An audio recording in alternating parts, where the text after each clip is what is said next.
BJP ശ്രമിക്കും. ശ്രീ ഉല്ലാസ് ബാബു, പക്ഷേ അംബേദ്കറിന്റെ കാര്യത്തിൽ ഒരബദ്ധവും പറ്റരുത് എന്ന് കൃത്യമായിട്ടുള്ള ഒരു ധാരണ BJPക്ക് ഉണ്ടല്ലോ. അതുകൊണ്ട് തന്നെയാണല്ലോ ഇന്നലെ അമിത്ഷാ വിശദീകരണം നൽകിയത്. കാരണം അത് നേരത്തെ ശ്രീ മോഹൻ വർഗീസ് പറഞ്ഞതുപോലെ ആ ദളിത് വോട്ടുകളാണ്, അതിൽ നിർണായകമായ ദളിത് വോട്ടുകളാണ് അതിൽ പ്രധാന ഘടകമായിട്ടിരിക്കുന്നത്. അപ്പോൾ അംബേദ്കറിനെ അപമാനിച്ചതായിട്ടുള്ള ഒരു രീതിയിലുള്ള പ്രചാരണവും ഉണ്ടാകരുത്, അതിനെ മുളയിലേ നുള്ളണം എന്നുള്ള ഒരു കൃത്യമായ നിരീക്ഷണം ഉള്ളത് കൊണ്ട് തന്നെയാണല്ലോ ഇന്നലത്തെ ആ വിശദീകരണം വന്നത്. അല്ലെങ്കിൽ ഇത്തരമൊരു വിശദീകരണത്തിന് BJPയുടെ സമുന്നതരായ നേതാക്കൾ തയ്യാറാവുകയേ ഇല്ലായിരുന്നു. അങ്ങനെ ഒരു ചരിത്രമേ ഉണ്ടായിട്ടില്ല. മനുഷ്യ, നമുക്ക് നിരവധി കാര്യങ്ങൾ സംസാരിക്കാനാണ്. കോൺഗ്രസിന്റെ പ്രതിനിധി കിടന്നിങ്ങനെ വട്ടം തിരിയല്ലേ. കാരണം എന്താന്ന് വെച്ചാൽ നമ്മള് പാർലമെന്റിൽ പറഞ്ഞ അമിത്ഷാജിയുടെ 30 സെക്കൻഡ് കാര്യങ്ങൾ മാത്രം എടുത്തിട്ടാണ് മാധ്യമങ്ങൾ, അത് അജണ്ടയുണ്ടാവും. മാധ്യമത്തിന് ഉദരനിമിത്തം ബഹുവൃത വേഷം എന്ന് പറയുന്ന പോലെ അവനവന്റെ അജണ്ട സെറ്റ് ചെയ്ത് പ്രവർത്തിക്കുന്നതിൽ മാധ്യമങ്ങൾക്ക് നിരവധി മാധ്യമങ്ങൾക്ക് അജണ്ടയുള്ളത് കൊണ്ട് 30 സെക്കൻഡുകൾ കട്ട് ചെയ്തുകൊണ്ടാണ് അവർ പറഞ്ഞത്. പക്ഷെ അതിന് അമിത്ഷാജിയുടെ എല്ലാ പ്രസംഗങ്ങളും ബഹുമാനായ മഞ്ജുഷ് ഭായ് അത് കേട്ടിട്ടുണ്ടാവും തന്നെ വിശ്വാസം. അതിലേതെങ്കിലും ഒരു സ്ഥലത്ത് അംബേദ്കർജിയെ കുറിച്ച് അനാവശ്യമായിട്ടുള്ള ഒരു പദപ്രയോഗം ഞങ്ങൾ ഉപയോഗിച്ചിട്ടില്ല എന്നുള്ളത് 100% നിങ്ങൾക്ക് മനസ്സിലാക്കാൻ സാധിക്കും. നമ്മളിവിടെ മനസ്സിലാക്കേണ്ടത്, മാധ്യമ പ്രവർത്തകർ നിരീക്ഷകനായിട്ടുള്ള അദ്ദേഹം പറഞ്ഞു, വീണ് കിട്ടിയൊരവസരം. അതാണ് അതിൻ്റെ അകത്ത് രാഷ്ട്രീയം എന്ന് പറയപ്പെടുന്നത്. കോൺഗ്രസ് പാർട്ടിയെ സംബന്ധിച്ചിടത്തോളം ഇത് അംബേദ്കർജിയോടുള്ളത് സ്നേഹമോ ഒന്നുമല്ല. അവർക്ക് ഭരണപക്ഷത്തിനെതിരെ എന്തെങ്കിലും ഗിമ്മിക്ക് കാണിച്ച് പാർലമെന്റ് സ്തംഭിച്ച് അതിനകത്ത് പ്രയാസങ്ങൾ ഉണ്ടാക്കി യഥാവിധി മുന്നോട്ട് പോകുന്ന പ്രവർത്തനത്തെ തടസ്സപ്പെടുത്തണം.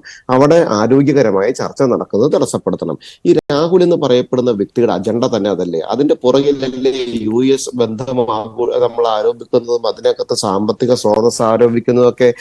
അംബേദ്കറെ കുറിച്ചുള്ളവരുടെ സ്നേഹത്തെ കുറിച്ച് പറയുമ്പോൾ മഞ്ജുഷ് നേരത്തെ ചോദിച്ച ചോദ്യങ്ങളിൽ നിന്ന് ഒന്നൊന്നായിട്ട് നമുക്ക് വരണം. അത് 52 തുടങ്ങി, 54 തുടങ്ങി, ബോംബെയിൽ തോൽപ്പിച്ചത് തുടങ്ങി, അവിടെ നെഹ്റു നേരിട്ട് പ്രചരണം നടത്തി അംബേദ്കറെ തോൽപ്പിച്ചതിന്റെ അടിസ്ഥാനത്തിൽ PC റോയ് എഴുതിയ കത്തിന് നെഹ്റു കൊടുത്ത മറുപടി വോട്ടെന്ന് 2012 NCERTയുടെ പുസ്തകത്തിൽ അംബേദ്കറിനെ അടിക്കുന്ന നെഹ്റുവിന്റെ പടമിട്ടവരില് അന്ന് കപിൽ സിബലല്ലേ പാർലമെന്റിൽ മറുപടി പറഞ്ഞത്. ഇവരുടെ വിദ്യാഭ്യാസ മന്ത്രി തെറ്റുപറ്റി പോയതാണ്, അത് മാറ്റപ്പെടും എന്നുള്ളത് കൃത്യമായിട്ട് പറഞ്ഞതല്ലേ. ഞാൻ അതിന്റെ ലിങ്ക് വേണമെങ്കിൽ ഞാൻ അയച്ചു തരാം. പാർലമെന്റ് പ്രസംഗത്തിന്റെ ലിങ്ക് മഞ്ജുഷ് ഭായ്ക്ക് ഞാൻ അയച്ചു തരാം. ആ ആളുകളാണ് ഇവർ.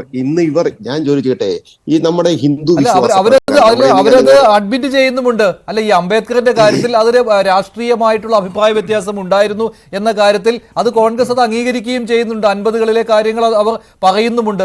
അതേസമയത്ത് തന്നെ കോൺഗ്രസ് മന്ത്രിസഭയിലേക്ക് അംബേദ്കറിനെ ക്ഷണിച്ചതും ജവഹർലാൽ നെഹ്റു തന്നെയായിരുന്നു. പക്ഷേ അഭിപ്രായ വ്യത്യാസങ്ങൾ തുറന്നു പറയുകയും ചെയ്യുന്നുണ്ട്. അത് അഡ്മിറ്റ് ചെയ്തുകൊണ്ട് തന്നെയാണ് BJPക്ക് അംബേദ്കറിനെ കുറിച്ച് പറയാൻ എന്താണ് കാര്യം എന്ന് മറുചോദ്യം ഉന്നയിക്കുന്നത്. അല്ല മഞ്ജുഷ് ഭായ്, തെറ്റാ. അതായത് അംബേദ്കർജിയെ മന്ത്രിസഭയിലേക്ക് കൊണ്ടുവരികയും അതൊന്നും നെഹ്റുവിന്റെ സംഭാവനയൊന്നുമല്ല. നെഹ്റുവിന് അത് നിർബന്ധിതമാക്കപ്പെട്ടു എന്നുള്ളതാണ്. അപ്പൊ അദ്ദേഹത്തിന് എടുക്കാതിരിക്കാൻ സാധിച്ചില്ല. എന്നിട്ട് വ്യക്തിപരമായിട്ട് അദ്ദേഹം ഈ ഹിന്ദു കോഡും അല്ല വിഷയം. അതിനുശേഷം നടത്തിയ പ്രസംഗം കൃത്യമായിട്ട് നിങ്ങളൊന്ന് അന്വേഷിച്ച് പഠിച്ചാൽ പറയും. ഫോറിൻ പോളിസിയിൽ നെഹ്റു എടുക്കുന്ന വളരെ മോശകരമായ പ്രവൃത്തിയും സ്വേച്ഛാധിപത്യപരമായിട്ടുള്ള പെരുമാറ്റവും ബ്രാഹ്മണിസ സ്വഭാവം കാണിക്കുന്ന ശൈലിയിലും ഉണ്ട് എന്ന് കൃത്യമായിട്ട് അംബേദ്കർ പറഞ്ഞ വാക്കുകൾ. അദ്ദേഹത്തിന്റെ രാജിക്കത്തൊക്കെ ഒന്ന് വായിച്ചു നോക്കണം. ചരിത്രത്തിലൊന്ന് കൂടെ പോയി കഴിഞ്ഞാൽ നിങ്ങൾക്കത് മനസ്സിലാക്കും. 100% നെഹ്റു പീഡിപ്പിക്കപ്പെട്ട വ്യക്തിയാണ് അംബേദ്കർ എന്ന് പറയപ്പെടുന്നത്. നിങ്ങൾ മനസ്സിലാക്കണം. ആ അംബേദ്കർജിയെ വിളിച്ച് ഇന്ന് സംവിധാൻ എന്ന് പറഞ്ഞ് നടക്കുന്നില്ലേ. അത് ഇവരുടെ ഹിന്ദു വിശ്വാസ പ്രകാരം, ഞാനൊക്കെ ജ്യോത്സ്യപരമായിട്ട് പറയുകയാണെങ്കിൽ ഞങ്ങൾ പറയും, ഞങ്ങളുടെ തലമുറ തെറ്റ് ചെയ്തിട്ടുണ്ടെങ്കിൽ ആ തലമുറയ്ക്ക് വിളിച്ചു ചൊല്ലി പ്രായശ്ചിത്തം ചെയ്യാന്ന് പറയും. ഈ രാഹുൽ എന്ന് പറയപ്പെടുന്ന അപക്വമായ നടപടികളോടെ മാത്രം ഇന്ത്യൻ രാഷ്ട്രീയത്തിൽ നടക്കുന്ന ആ വ്യക്തി ആ സംവിധാൻ നെഞ്ചോട് പിടിച്ച് നടക്കുന്നത് എന്ത് കാണുന്നു? വിളിച്ചു ചൊല്ലി പ്രായശ്ചിത്തമാണ്. മുത്തശ്ശി ചെയ്ത പ്രവൃത്തി എന്ന് പറഞ്ഞാൽ ഭരണഘടന വെച്ച് തന്നെയാണോ ഇന്ത്യ മഹാരാജ്യത്തെ കരിനിയമം ഉണ്ടാക്കി, മിസ ഉണ്ടാക്കി, ജനങ്ങളെ, പ്രതിപക്ഷ നേതാക്കന്മാരെ, പാർട്ടിക്കാരെ ഈ നാടിനെ നടുക്കി ഏറ്റവും വലിയ അടിയന്തരാവസ്ഥ പ്രഖ്യാപിച്ച് നിങ്ങളുടെ മാധ്യമപ്രവർത്തകരെ അടക്കം വായടപ്പിച്ച് ഈ നാടിനോട് ഏറ്റവും വലിയ കൊടും പാതവും ക്രൂരതയും 100% ചെയ്തിട്ടുള്ള ആ മുത്തശ്ശി ചെയ്ത തെറ്റിനാണ് ഈ കൊച്ചുമോൻ ഇപ്പോൾ പക്വതയില്ലെങ്കിലും അത് നെഞ്ചോട് പിടിച്ച് പ്രായശ്ചിത്തം പറഞ്ഞു കിടക്കുക. നമ്മൾ അവിടെയൊക്കെ ചർച്ച ചെയ്യുമ്പോൾ രാഷ്ട്രീയം ചർച്ച ചെയ്യണം. ഇന്നത്തെ രാഷ്ട്രീയം എന്തായിരുന്നു? ഇന്നത്തെ രാഷ്ട്രീയം നേരത്തെ നിരീക്ഷകൻ പറഞ്ഞ പോലെ വീണ് കിട്ടിയ അവസരം എന്നാണ് അദ്ദേഹം പറഞ്ഞത്. അദ്ദേഹത്തിന്റെ വാക്കുകൾ കടമെടുത്താൽ ഇവർക്ക് ഒന്നുമില്ല, ഇവർക്ക് കൂട്ടായ്മയില്ലാതെ ഇവർ ഒരു അവസരം തപ്പി ആ അവസരോചിതമായിട്ടുള്ള നിലപാടുകൾ മാത്രം എടുത്തുകൊണ്ട് അനാവശ്യമായിട്ടുള്ള വിവാദങ്ങളെ കൊണ്ടുവരുന്നു. ഇന്ന് എന്തിനായിരുന്നു 2 MP മാരെ രാഹുലിന്റെ നേതൃത്വത്തിൽ ഈ അക്രമം നടത്തിയത്? നാഗാലാൻഡിൽ നിന്ന് വന്നിട്ടുള്ള രാജ്യസഭയുടെ അംഗം, ഒരു വനിതാ അംഗത്തെ എന്തിന്റെ അടിസ്ഥാനത്തിലായിരുന്നു രാഹുൽ മോശകരമായിട്ട് പെരുമാറ്റം നടത്തിയത്? പരാതി കൊടുത്തിട്ടുണ്ടല്ലോ രാജ്യസഭാ അധ്യക്ഷനെ. അതുപോലെ തന്നെ ഡൽഹി പോലീസ് എന്തിനാണ് FIR ഇട്ടത്? എന്തടിസ്ഥാനത്തിലാണ്? എന്തായിരുന്നു രാഹുലിന്റെ ഈ നാടകത്തിന്റെ പുറകിലുണ്ടായിരുന്നത്? രണ്ട് വശമുണ്ടല്ലോ ശ്രീ ഉല്ലാസ് ബാബു, അതിൽ രണ്ട് വശവും പറയുന്നുണ്ട്. അതിൽ രാഹുൽ ഈ 2 MP മാരെ ആക്രമിച്ചു, അതിൽ 2 പേർക്ക് പരിക്കേറ്റു എന്നതിനോടൊപ്പം തന്നെ ഖർഗെയും പറയുന്നുണ്ട് അദ്ദേഹത്തെ BJP MP മാരാണ് ഇങ്ങോട്ട് അറ്റാക്ക് ചെയ്തത് എന്ന്. അദ്ദേഹത്തിന് നിലത്ത് ഇരിക്കേണ്ടി വന്നു. അതിൽ അക്കാര്യവും പറയുന്നുണ്ട്. രാഹുൽ ഗാന്ധിയും പറയുന്നുണ്ട് ഞാനങ്ങനെ ഉപദ്രവിച്ചിട്ടില്ല എന്ന്.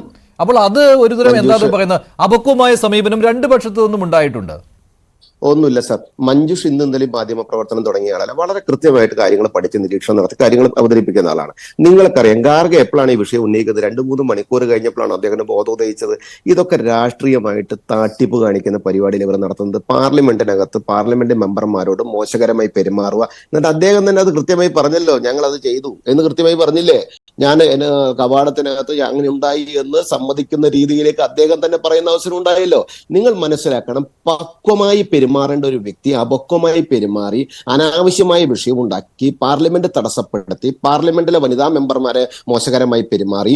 അതുപോലെ തന്നെ പാർലമെന്റിൽ 69 വയസ്സായിട്ടുള്ള ഒഡീസയുടെ MP സാരംഗ്ജി, അതുപോലെ തന്നെ മുകേഷ് രാജ്പുത്ജി, ഇവരൊക്കെ അനാവശ്യമായിട്ടുള്ള പ്രയാസങ്ങളിലേക്കും പ്രശ്നങ്ങളിലേക്കും അപകടങ്ങളിലേക്കും വലിച്ചഴക്കപ്പെട്ടത് കോൺഗ്രസിന്റെ നാണം കെട്ട അപക്വമായ വൃത്തിഹീനമായ ചീഞ്ഞളിഞ്ഞ രാഷ്ട്രീയമാണെന്ന്.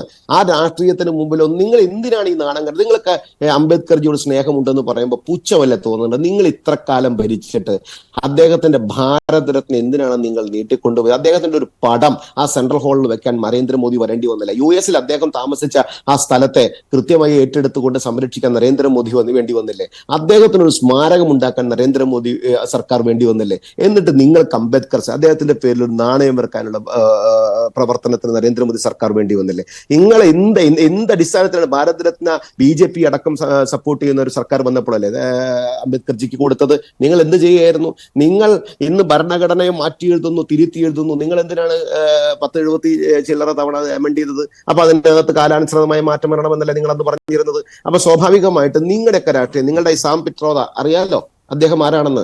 നെഹ്റു സമ്മാനിച്ചതാണ്, അംബേദ്കർ സമ്മാനിച്ചതല്ല എന്ന് ട്വീറ്റ് ചെയ്തിട്ടുണ്ട് 2022. നിങ്ങളുടെ ഉപദേശകനാണ് ഈ രാഹുൽ എന്ന് പറഞ്ഞ അപക്വമതിയായിട്ടുള്ള ഇന്ത്യൻ രാഷ്ട്രീയത്തിലെ ഏറ്റവും ദുരിതം വിതയ്ക്കുകയും അപക്വമായി പെരുമാറുകയും പാർലമെന്റ് തടസ്സപ്പെടുത്തുകയും വിദേശ ശക്തികൾക്ക് വേണ്ടി ഇന്ത്യ മഹാരാജ്യത്തിനെ മോശകരമായി കാണിക്കുകയും ചെയ്യുന്ന ആ പാർലമെന്റിലെ ഗിമ്മിക്ക് കളിച്ച് വ്യക്തമായിട്ടുള്ള ഒരു ചർച്ച നടക്കുമ്പോൾ കിടന്നുറങ്ങുകയും ചെയ്യുന്ന ഒരു കുട്ടിത്തം മാറാത്ത ഒരു വ്യക്തി, കുട്ടിത്തം മാറാന്ന് പറയില്ല, അറിവില്ലായ്മയുടെ ആൾരൂപമായിട്ടുള്ള ഒരു വ്യക്തി ഈ രാഷ്ട്രീയ ഗിമ്മിക്ക് നടത്തുമ്പോൾ, ഈ രാഷ്ട്രീയ നാണക്കേട് നടത്തുമ്പോൾ നിങ്ങൾ എന്നിട്ട് ഇപ്പൊ പറയണം BJP ഭരണഘടനയെ അട്ടിമറിക്കുന്നു, BJP അംബേദ്കർജിയോട് നീതി കാണിക്കുന്നില്ല. എന്ത് നാണം കെട്ട വർത്തമാനം. ശ്രീ ഉല്ലാസ് ബാബു, ശ്രീ ശ്രീജിത്ത് ദിവാകരൻ കൂടി ചേരുന്നുണ്ട്.